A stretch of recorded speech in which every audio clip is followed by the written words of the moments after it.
So here are my thoughts on my church and my love for it, the concerns, the opportunities, the ups and downs of revitalizing a dying church, even though the statistics, which I could care less about, say that only 1 out of 10 of these type of churches actually make it. Well, we're going to be the one. That's what I believe with my whole heart. Now, I love to listen to a million podcasts. And one of the ones that I love the most is by a guy named Russell Branson. He's the CEO of ClickFunnels. And what I love about him that I take for myself is his enthusiasm. No matter what and where his company is at. So he says that, I was listening to him say that it took him about 12 years for ClickFunnels to actually take off. 12 years of failures and just nothing working. And I don't think he was just working on that one company. He had many companies that he tried. And finally this one, after 12 years of him trying, it finally worked. And now he's very successful, and now his legacy or his purpose is not just to create a company, not just to help other people create companies, make money, or start a business, but now he's, I think, helping, I don't know exactly what country or what countries, but to end human trafficking or child trafficking. So obviously that's a pretty amazing thing. And he talks about how you first have to start with just taking care of your own needs, and then you kind of go from there, which makes sense. But I was watching some of his videos from 2-3 years ago before his company kind of took off, and his enthusiasm for the company is just unreal. And he's written a couple of books. One's called Dot Secrets or .com Secrets, and the other one called Expert Secrets. I've read them both. I've read maybe 1,000 books. I would say those are the top 5 books that I've ever read. It's just unbelievable stuff, at least for me. And if you are a leader, if you are someone who's wanting to do the impossible, then you can learn from this guy. But what I love is his enthusiasm, and that is what I would say I have. I would say at times I'm challenged to have when you see, in my case, my church in these summer months near empty, or it feels empty, or when you deal with budget cuts, or you deal with conflict, or people leaving, or things that are hard, expectations that you have of what things should be like, and yet realizing that first and foremost that I have complete confidence, first in God, second in myself, and third and most importantly in us coming together by the grace of God to make this work, to turn this thing around. No doubt in my mind. But second, I also am challenged daily to bring my energy and my passion every day. In the office, in the boardroom, on a stage, behind an instrument, one-on-one, in the lobby, online, whatever, whenever. Even though you as a leader are very aware of the challenges and the fact that, this church could die. The fact that we all could be somewhere else in a year. Or, which I believe is the case, that we will one day be at a place that will just blow our minds, that we will not even recognize, we won't even know how it happened, except for the grace of God, by the grace of God. and us coming together. Another thing that I love about his book especially is he has a triangle of 3 steps of how to start and maintain or create a movement. And I love the word movement because it's exactly what this feels like. In order for this thing, this church, to turn around, to come back to life, basically, to come back from the dead, you have to have a movement. Movement means that you have to have a group of people that are committed to a common cause and are moving in unison, like an orchestra, like a choir, like a basketball team moving as one towards the goal. And so he has 3 principles or elements. The first one is a charismatic leader, or he calls it an attractive leader. And thankfully, he's not talking about looks. He's talking about a leader that people are drawn to. And he talks about 2 kinds of people. You could have Hitler or someone horrible that is an attractive leader, meaning that people are drawn to for the wrong reasons. But then, of course, obviously, for me and for the rest of us, we want to be attractive or attract people for the right reasons. And so that's very important. Number 2, you have to have, he says, a cause. Or I think he calls it I forget exactly. He has like a longer word that he uses. But basically, it's a cause that everyone believes in. I mean, what's like if we have vegans in our house, and man, every time I eat a burger, talk about hearing a cause come out, right? I mean, these young girls, our 2 daughters, they believe in a cause. They're saving they're saving animals. They're saving the earth. They're taking care of their bodies. You know, this is not just some whim for them. I mean, this is something they've researched and read about and believe in, and they commit to it. And it's a cult. I mean, he calls it, I think, a cult, a cause. He has some other word. And that's the way that this revitalization has to be. We have to be crazy and believe that this, not only that this is possible, but believe in a specific thing. And I think for me, it's the fact that I believe the church is the center of the universe. It's funny, every charismatic leader says the same thing about their thing. This guy, what's his name again? Whatever his name is, I already forgot his name. Brunson. He says that ClickFunnels, his company, is the center of the universe. That's awesome, because guess what? If you are that leader of your company, of your house, of your whatever, you better believe that your thing is the center of the universe. Otherwise, why do it? And so I believe that the church is the center of the universe, without a doubt.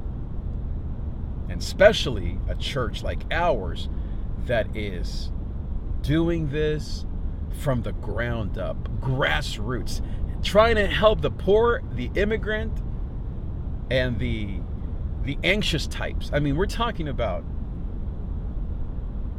a cause that on paper makes no sense. Oh, and the aging people, the elderly. Talk about the worst way to fund your church, with kids, immigrants, and the elderly.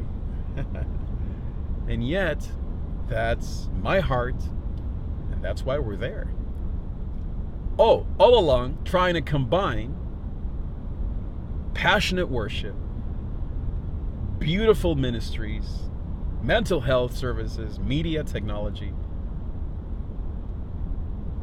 serving the community, English and Spanish. I mean, it's really, to me, it's just not, it's radical to me, but in some ways, it's not that radical to me because I believe in it wholeheartedly. It's what I love. It's what I'm committed to. It's crazy, but to us who are the crazies, it's like our crazy.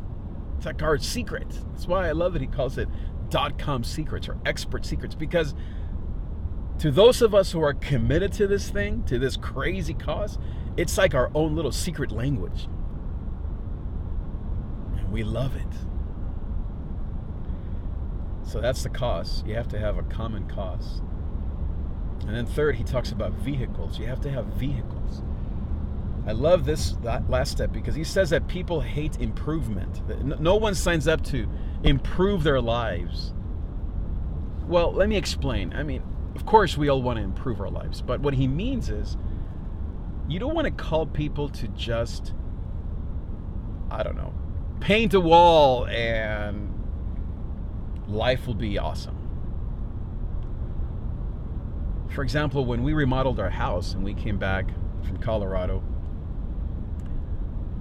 the house had been lived in for a while by renters, and so it was kind of a mess. Plus, it was just older. So when we came back, at first we thought, well, let's save and not do too much. But guess what happens? We didn't like it. We didn't want to just change a couple of faucets and handles, door handles. We changed the whole house, and we spent a lot of money. I mean, reasonably. But it wasn't enough to just fix one faucet or just to change or clean the carpet. We changed everything, and guess what happened? We love the house now. We love it. We love the house because we completely changed everything. We created, you could say, a new vehicle, a new house. Everyone gets excited about a brand new house or a brand new outfit or shoes or a car or a brand new body, right? Don't you want to have a new body? I mean, even the Bible talks about a new heaven.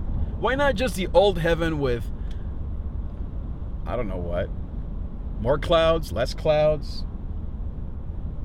Nobody wants that. We all want a new earth, a new heaven, a new body, a new church, new vehicle. So I love that. And that's why we changed Wednesday night. That's why we're trying to just restart Sunday mornings and not just, okay, let's just keep tweaking. No. You have to like end and start. Brand new. That's what a new vehicle is all about, and people love new vehicles. No one wants to be a part of a losing team, and that's what, back to, I guess, what I was saying at the beginning, back to energy, that's what a leader has to do. There are times that it would be easy to feel like we're a part of a losing cause, a lost cause. Sometimes we look at numbers, we look at budgets, we look at the facility, and that's for me, right? You might look at, I don't know, whatever, your body, your friendships, your relationships, and you're thinking, man, what a lost cause, right? Yeah, I know exactly what that feels like. You know what it feels like. Nobody likes to be a part of a losing team or a sinking ship. Nobody. And so you as the leader, if you're just leading yourself, you have to get up in the morning and say, okay, I'm a part of the winning team. I'm a part of something I believe in. And you got to get pumped. How? Well, you got to have a routine. For me, it's God. It's listening to 1 million podcasts. It's listening to these guys. It's showing up on Sunday and acting like I'm preaching to 1,000 people.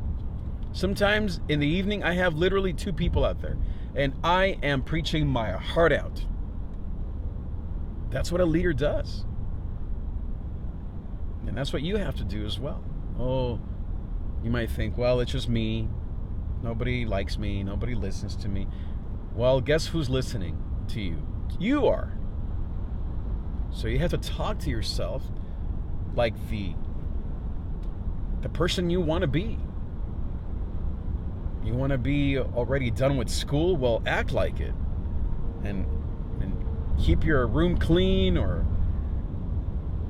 work out, eat healthy, think right. Write. Maybe you want to write. Maybe you're supposed to write a play and you're waiting until you graduate from this school, or maybe you want to start a business, or you simply just want to be a better student. Well, why wait until you go to the perfect school?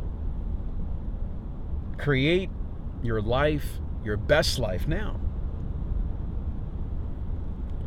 So how am I applying this besides church in my life? Well, the second thing is in my body. I've always been into fitness, but the last 5 years, I would say my number one excuse has been my knee. I preached yesterday on lame excuses. My lame excuse is my knee. Oh, because of my knee, I had surgery 20 years ago, and it's just, it was fine for the first 10, 15, but then the last 5 years, I can't do what I used to do. And I just preached on this yesterday. That's a lame excuse. All those videos of like quadriplegics or whatever, they're in the Olympics. Well, what's my excuse? Oh, my knee hurts. My knee isn't keeping me from eating pizza or eating junk food. It's not my knee that's the problem. It's my mouth. And when it comes to working out, I can do a million other exercises that don't require pounding on my knees. I did heavy squats for like 5 years, and that's what killed my knees. Besides the surgery. I had ACL surgery 25 years ago. And so for me, using those three principles when it comes to my body, attractive leader or charismatic leader. Well, oh, look, the Colorado River. Oh, I wish you could see it. Let's see, can I turn this camera around? I don't know. I don't think so. Wow, it looks so beautiful. I wish you could see the Colorado River. It's gorgeous. Plus a train and all this stuff. Hey, welcome to Arizona. Woo! The Sun State, is that what they call it?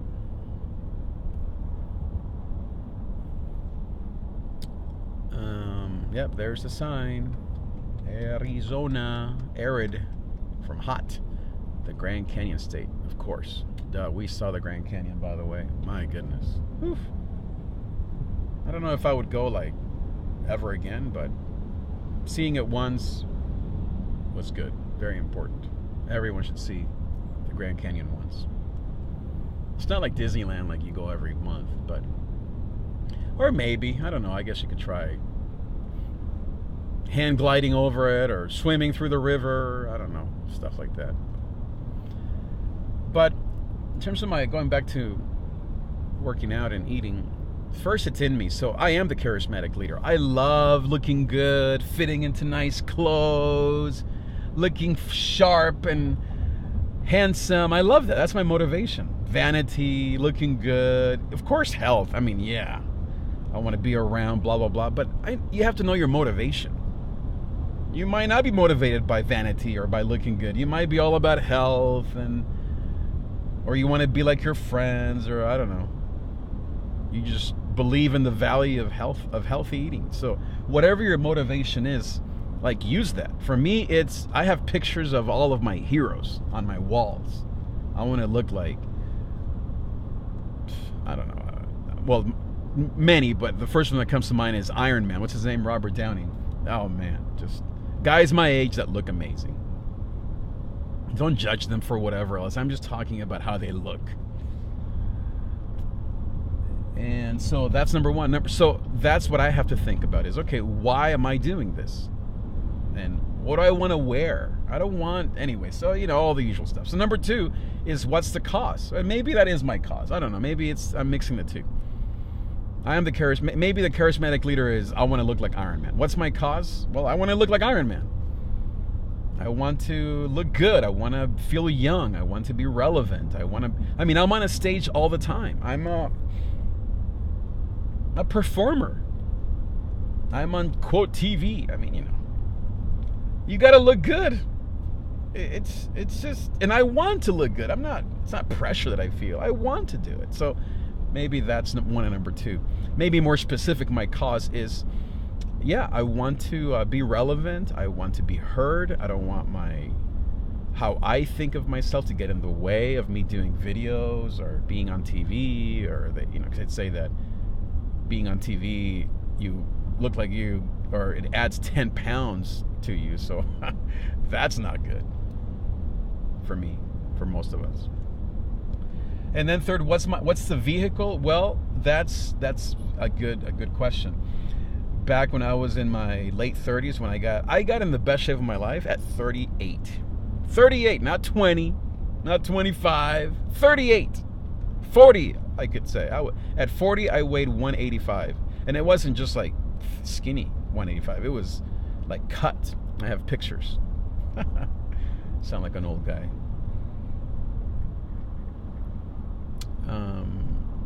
So that was 8-9 years ago. I got in the best shape of my life. My point with that is the vehicle. How did I do it? Well, I had a whole plan and a whole thing and blah, blah, blah. Now, I know what my plan is now. I've had a personal trainer. I would say, actually, my plan needs to include a personal trainer. It motivates me tremendously. It motivates me to have someone just push me once a week. I did that just about a year ago or 9 months ago, and I lost 10 pounds in like 3 months. And it wasn't just the weight loss. I just felt great. So I would say that's number one. And that's not too expensive. But, the problem would happen is that my trainer, she changed her schedule, and and then she, she's a student, and so she got really busy, and she lives far, so she kind of flaked on me, I would say, and I guess I flaked on her too. It was just falling apart because life was changing for both of us. So I really need to move on, and I tried to find another trainer, but I don't know, it didn't work out. So I need to find another trainer because that's the vehicle. See, the problem. See, this is a great example. The worst thing I can do, or that you can do, any of us, is to go back to the old vehicles, the old ways. Oh, I'll do what I did last year or 10 years ago. No.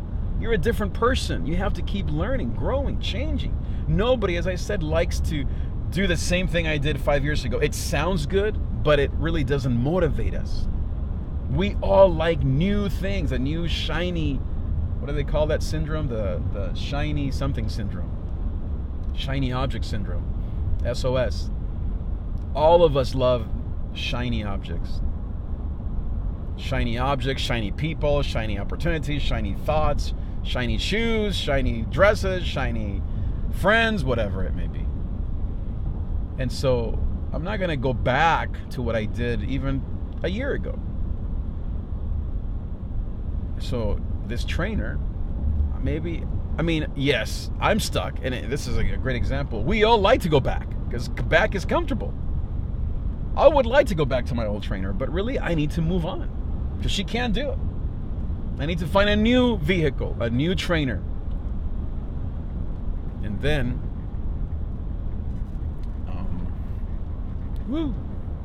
bumpy road.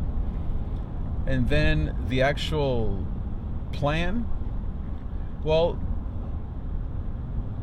our daughters have been helping me think through stuff that, quote, I know, but I love hearing their thinking and how they're talking about this and that and nutrition and eating. So that's new. It's a new vehicle. Learning from someone else, not just what I know or what I've read. That's new. It's good to do new things. It motivates you. And then I have my weights and my boxing and what I really love to do is run. I love running. Most people hate running. I love running. But I can't run. The pounding, it just kills my knees. And so I walk. Well, I can walk. I don't walk. I could walk. I don't enjoy it quite as much, but it's close to running. It's close. Not quite the same, but it's close. It motivates me. Yeah, it does. Not the same, because when you're running, you feel like an athlete. At least I do. Like I'm just gliding through the air. But walking, especially like I do it, fast and furious. And I go for 40. Last time I went for an hour. It was awesome. A glorious hour of walking. You're like, an hour? Yep. My dad used to walk. I love walking. As I said, I'm a runner, but new vehicle, right? Adapt. So those are the three things when it comes to working out. And maybe the cause is that I feel heavier. I don't like how I feel. I just don't. So that's number 2. Anyway, so what are you going to do to change your life? What's dying? What's not working? What's your church that needs to be revived? What's the thing that's dead or almost dead? And I don't mean it has to literally be dead, but what's not where you want it to be? Your friendships, your school, career, your mental health. Maybe you're an anxious type, you're a control freak, angry. Maybe you're holding on to the past. You're hurting people. Use those three things. How can you be a charismatic leader? How can you change the way you view yourself? How can you bring energy instead of hate or sadness or pessimism? Number two is, what's your cause? Like, why are you doing this? Who cares? What's the thing that compels you, that just motivates you? And be specific. Like, do you want to buy a new car? You want to move out by December of this year? You want to have a girlfriend, the girlfriend of your dreams? I mean, I want to serve God and help people. Well, so does everybody on the earth. Like, be specific. What's your cause? And make it compelling. Make it as clear and as articulate and as funky and as weird and as out there as possible, because that's what's going to motivate other people to join your cause. Not everyone, but those that are meant to be with you. And then third, as I said, is the vehicle. What's the vehicle? Meaning, what are the steps you're going to take? What's the plan? Don't make it into an elaborate plan, 10 weeks, 12 steps, 6 a.m., 7, 8. I mean, if that is what you need, then maybe you should. But I know for me, I have to have simple steps. I can't have like 25 steps, just one or two that will really change your life. It's like, I forget who said, you want to put the big rocks in first, and then the sand and the small rocks. So what are the big rocks? Start with those. So I'm excited, back to my church. I'm pumped. It's summer. Yeah, there's some lows that we've been through. Another thing that I'm working on is, not even working on, but that's kind of a new truth for me, is that it's not just me. Stop saying stop saying I, but it's we, it's us. I can't turn this thing around. And obviously we know God is the one, but you know what I mean in terms of a movement. It's us. It's young people, it's me, it's seniors, it's single parents, it's everyone. It's us. We together are going to revolutionize the world and change the world and and guess what? If the church dies, which it won't, then we will have a story that we can tell. But I'm not even going to entertain that. We're going to be an amazing story. We already are.